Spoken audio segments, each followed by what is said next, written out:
দিয়া বিরিয়ানি পাকাইয়া এক চান্দাবাজে দাওয়াত দিয়ে আইনা ভরপুর খাওয়াইছি। এবার খাওয়ার পরে চান্দাবাজ ঢেকুর তুলতেছে।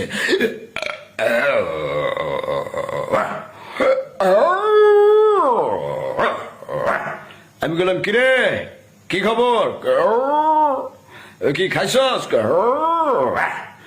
কেমন লাগছে খাবার? ভালো। ভালো? ভালো। আমাকে পেট ভরে খাইছস?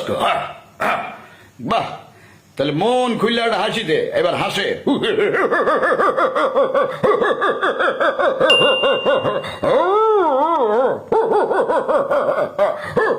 বললাম থাম থাম থাম, তো ভাই খাওয়াইছে, বাইরে এবার একটা থ্যাংক ইউ দেখো। থ্যাংক ইউ,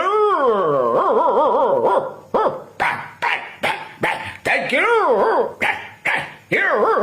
আমি বললাম ঠিক আছে, যা এবার কর। আপনারাও আপনাদের এলাকার যেসব চান্দাবাজ এদের জন্য কুত্তা জবাই করে কুত্তা দিয়া বিরিয়ানি পাকাইয়া দাওয়াত দিয়া ইচ্ছা মতো খাওয়াই দেন।